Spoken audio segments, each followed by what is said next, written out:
Hello everyone, and welcome to the TDU Video Critique. Today we're going to be taking a look at two projects, this one by Calabaza and this guy here by Alex. So first things first, I wanted to start off with Calabaza's here.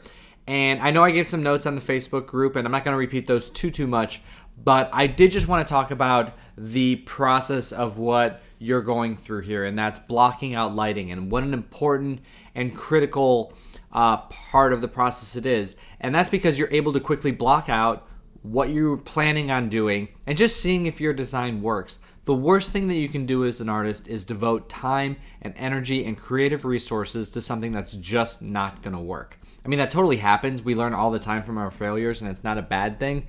But if you can make the failures happen faster and move on to good things, that's always encouraged.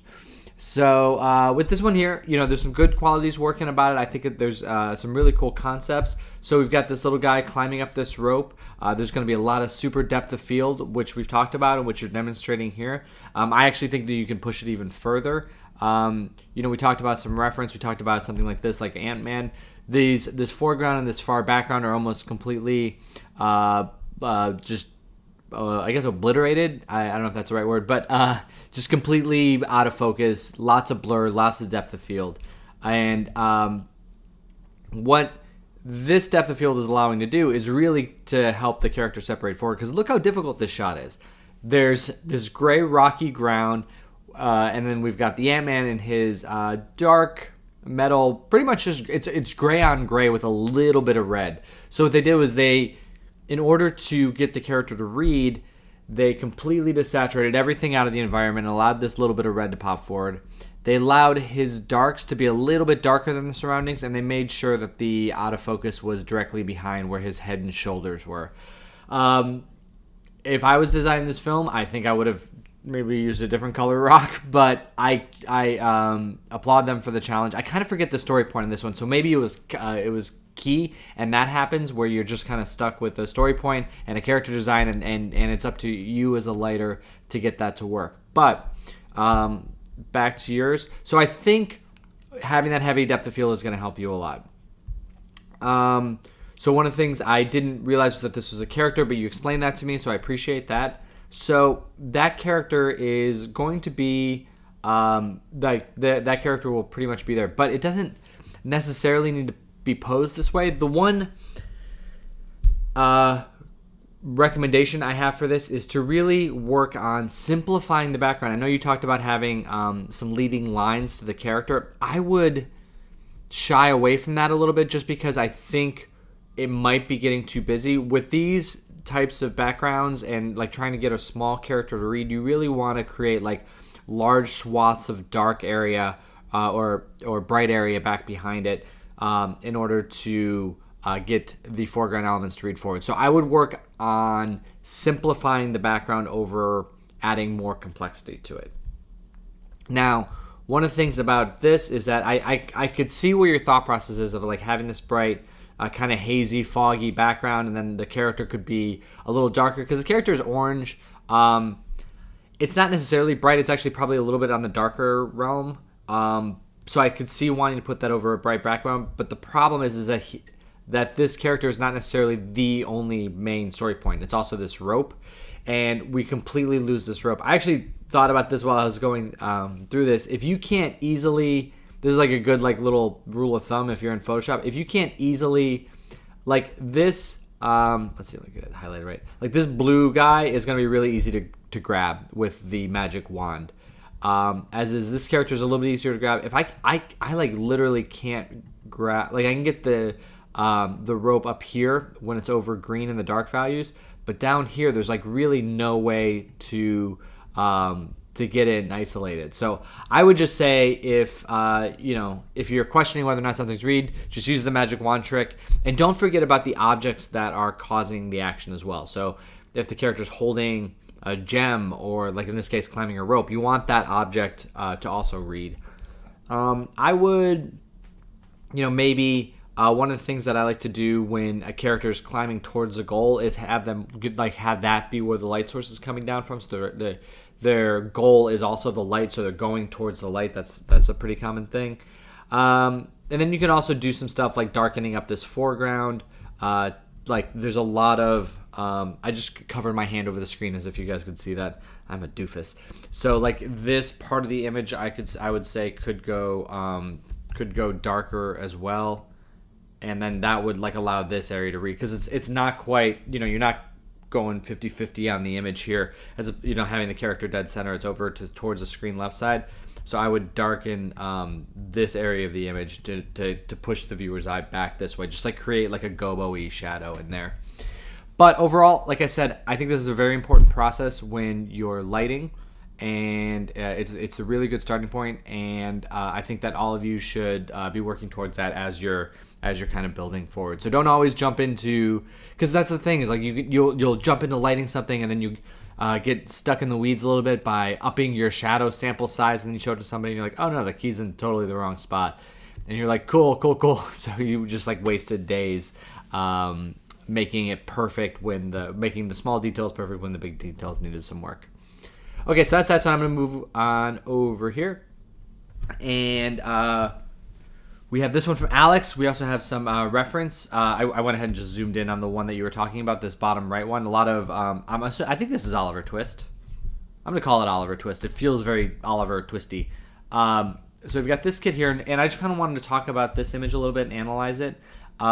So it's a little bit frontally lit, but definitely getting some darker shadows up underneath his hat here and down his cheek. Big eyes. Dark eyes with a kind of a softer ding in there. So I'm guessing this is being lit by like a softbox that's pretty front center on the kid. Lots of darkness around these edges here, like a lot of vignetting to kind of get the... and it says Oliver Twist right here. Okay, yep, I'm a dummy. I'm officially a dummy. Didn't see that the first time through. And yeah, so Oliver Twist, we can safely say that his clothes are a little bit muted.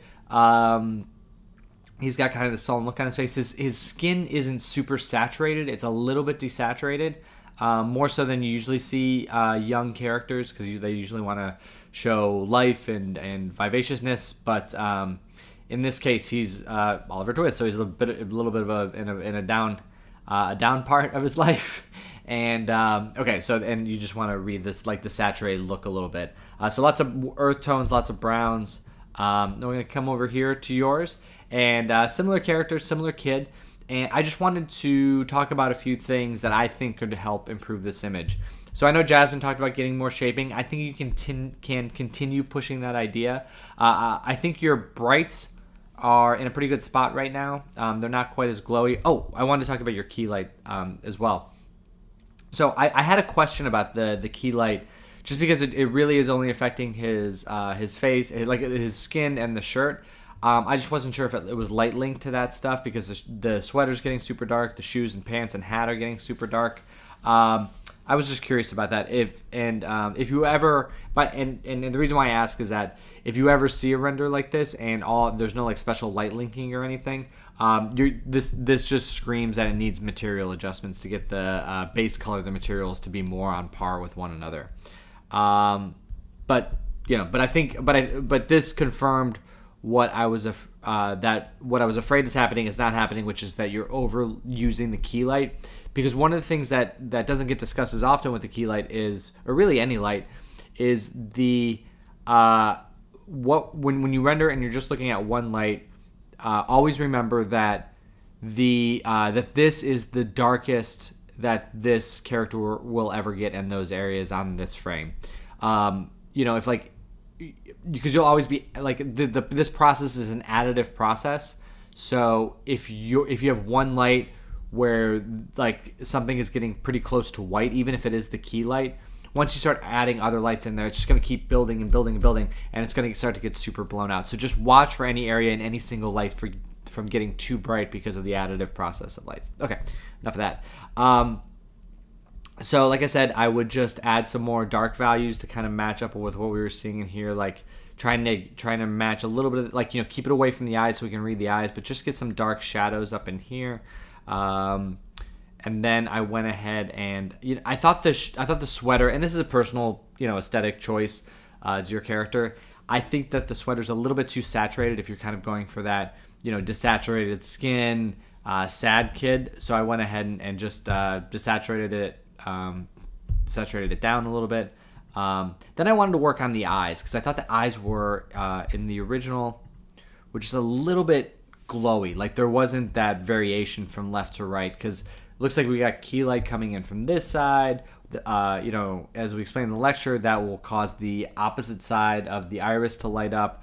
The sclera would get brighter on this side than this side. But when you're looking at your eyes, they're pretty even and uniform throughout. So, so I went ahead and darkened them down a little bit, and then I darkened the key side of the iris down just a bit more, and then I went ahead and added the ding. So again, to match the reference, I went ahead and made them a little bit sharper and a little bit brighter than in the reference, but like a little bit of a soft ding. Like think about it being from a big frontal light source. You could probably go a little bit bigger than that, but that was just my quick little mock-up there. And then I wanted to, because we got a lot of space over here that we're just kind of losing out on. So I went ahead and just vignetted it down just a touch more to get the focus back on the character here. So again, we've got the before and after. A little extra eye work, a little extra shadow work. And again, I think you can do some other stuff too, like like this area in here, just around, let me draw that. Maybe this area in here.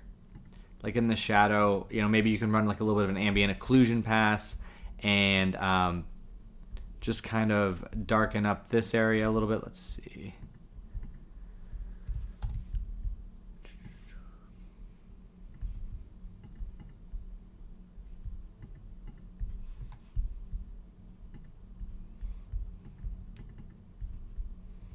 Something like that, just to get like a little bit of darkening in here, and then maybe a little bit around the side here.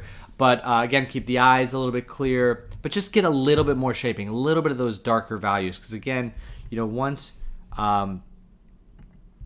you start getting the full color range, because again, if I look at this guy and I just pull up the levels, we're really just kind of working from here to somewhere in here in terms of value range. So now these are the brights, these are the darks. We've got some banding because it's a JPEG, and we're squishing this a lot, so the saturation goes nuts.